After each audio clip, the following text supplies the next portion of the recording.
Donc on en revient toujours là. Donc 2, je ramasse le kilo 1, j'ai plus de temps avec mes gosses. 3, je ramasse 1 kilo en 4 minutes parce que je suis handicapé, donc mon secteur m'aide. Je suis payé 2,15 minutes par kilo et je reçois une aide ensuite par kilo car je n'ai pas la possibilité et la liberté d'en ramasser autant.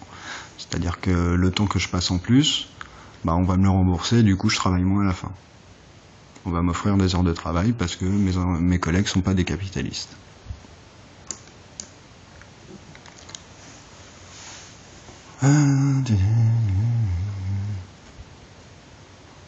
Ouais, bon, ça c'est...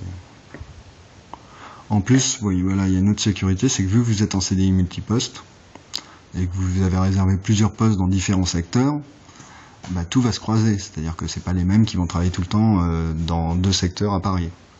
Donc, si je suis veto et que je fais quand même de l'agriculture ou de l'élevage, et bah, il y a un moment, si dans l'élevage on travaille pas aussi bien qu'en veto ou l'inverse, si on se branle pendant qu'on est en veto et que quand on est à l'élevage, bah, on travaille beaucoup plus, je vais dire, ouais non mais c'est gentil. Pourquoi moi mes collègues agriculteurs, quand je suis là-bas 6 mois de l'année, pourquoi eux, ils bassent comme des bêtes? Et pourquoi quand je travaille comme veto, là on se fout de ma gueule. Donc c'est aussi ça, c'est que en fait le croisement des emplois permet une autosurveillance du peuple par lui-même. Sans toujours vouloir défendre son propre bout de pain. Ce qui est le problème des syndicats, que je critique mais moyennement. Hein. Si on a une démocratie, déjà il n'y a plus besoin de syndicats, qui peuvent être sous chantage ou qui peuvent être rémunérés pour fermer leur gueule. Bon, je vais arrêter sur les syndicats. Mais oui, c'est quoi le truc? C'est si les syndicats, sous l'esclavage, les syndicats négocieraient la longueur de la chaîne. Ah oui, c'est pas la démocratie, les syndicats. Et avant, c'était comment? Ouais, bon, ouais. Je vais peut-être m'arrêter, moi, un jour. Hein. Je continuerai un autre jour, non? DRH, COP, ouais, bon, ouais, tout ça. Vous essayez de comprendre, hein. Un peu d'imagination. Ouais, c'est-à-dire qu'il y a des tuteurs partout, c'est ce que je disais avec les syndicats. Le PDG c'est un tuteur, l'élu c'est un tuteur, le ministère c'est un tuteur mais qui est même pas élu, les préfets ils sont pas élus, bon voilà. Les produits, donc l'étude de marché, c'est ceux qui proposent en tant qu'auto-entrepreneur, puisqu'il n'y a plus que ça, mais en auto-entrepreneur dans une scope. Et du coup on va tout vous apporter, quoi. Le but de l'État ça devrait être ça, de tout vous apporter. L'aide à l'étude de marché, c'est ce que fait un peu l'ADIL. Mais là, elle va être impliquée. C'est-à-dire que le conseiller de l'ADIL, il va rester avec vous, il est impliqué dans l'étude de marché. C'est-à-dire que s'il fait mal son boulot, bah, c'est lui qui gagne moins à la fin du mois. Donc il n'y a plus de PDG, il n'y a plus d'actionnaire. La DRH, elle est en aveugle, c'est l'État qui reçoit les dossiers, qui va vous donner les gens. Quoi, les dossiers des gens. Et après vous choisissez, mais vous savez pas qui c'est, vous avez pas le nom, vous avez pas la photo. Les banques et les lois, ouais, bon, enfin bref. Je suis pas réveillé en plus. Alors. Allez. Et les profils vont toujours vers le haut. Enfin bref. Donc ça, c'est le schéma de la 5e République. République, choses publiques, les choses publiques. Il vous reste combien d'entreprises publiques? D'abord, vous avez réfléchi. Ouais, bon, bah, le pouvoir législatif, c'est le Parlement, c'est les tuteurs. Hein. Vous avez le droit de fermer votre gueule ou de manifester, ce qui fait chier tout le monde parce que vous êtes obligé de faire grève.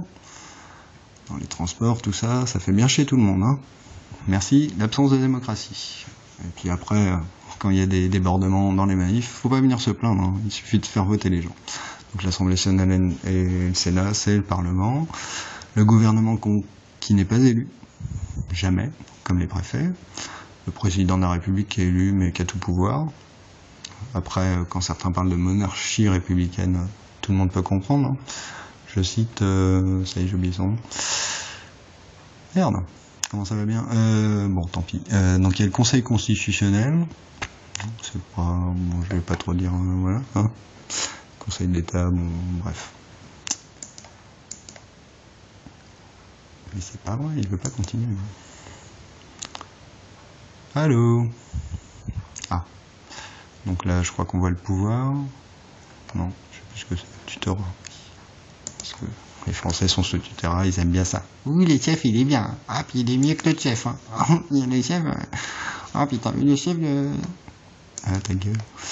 Ah, t'as vu le chef des fonds de gauche, il va pas nous aider en tant que chef de socialiste. Hein. Les chefs de récré, c'est hyper important. Hein. Oui, ça me va, c'est mieux. Mettez votre doigt à l'endroit précis indiquant le pouvoir décisionnel du peuple.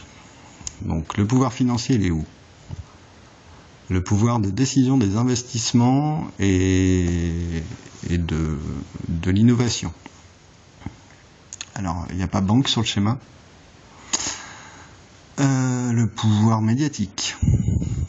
Le pouvoir... ouais, il y en a plein d'autres, il suffit de regarder les postes. J'ai pas tout en tête, j'ai pas révisé. Ah bah tiens, j'ai une anti-sèche. Pouvoir militaire, en principe c'est le pouvoir exécutif aussi, quand c'est le président de la République. Pouvoir d'investissement, donc c'est les banques. Le pouvoir monétaire, c'est les banques ou la Banque d'Europe, la Banque européenne. Et Lisbonne 72, article 1, 2, 3. Maintenant, dès qu'on fait un crédit public, faut forcément payer des intérêts, c'est ça qu'on rembourse au niveau de la dette, mais on n'a jamais commencé à rembourser la dette. Hein. Pour l'instant, ça accumule depuis 40 ans. Pouvoir de choix des productions, bon bah donc ça c'est ce compte d'argent, donc pas forcément ceux qui ont réussi dans la vie, au début si, autrefois si, peut-être au début de la bourse, peut-être au début des PDG, mais non, maintenant c'est ceux qui héritent, ceux qui n'ont rien foutu de leur vie, qui ont été torchés avec de la soie. Le pouvoir médiatique, bah malheureusement c'est un peu le pouvoir financier hein, quand on regarde la télé, mais bon, ça reste aussi le siècle. L'association du siècle, je vous laisse regarder sur Wikipédia. Le pouvoir législatif, donc c'est le Parlement, c'est vos tuteurs, que vous avez quand même le droit d'élire. Bon, c'est pas mal, c'est une dictature limitée, c'est gentil. Le pouvoir sur les décisions internationales, qui c'est qu'à voter pour savoir si on soutenait Israël, ou plutôt la Palestine, ou plutôt la démocratie dans les deux pays. Enfin, bref. Pays de merde. Excusez-moi, je peux pas m'empêcher de le dire. Donc ça c'est la fin sur Monique. Arrive beaucoup.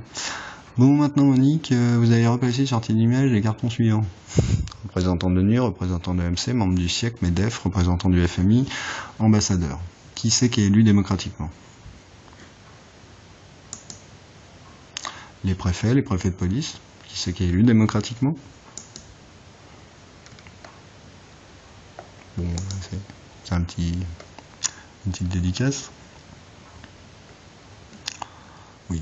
Bon, là c'est une blague sur fait de manifester, si ça débouchait sur une loi, ça se saurait. Donc en fait quand vous allez manifester, aller faire une promenade en forêt, c'est tout aussi utile, hein, démocratiquement. Bon, ça c'est une dédicace à Edika. Fluide glacial pour ceux qui ne connaissent pas. Voilà, là il y a le modèle urbain, ouais c'est bon. Je vais pas vous casser les pieds avec ça, c'est un modèle déposé, tout comme le modèle énergétique. Je vous laisse voir le diapo, j'en ai un peu marre, je vais juste faire les photos.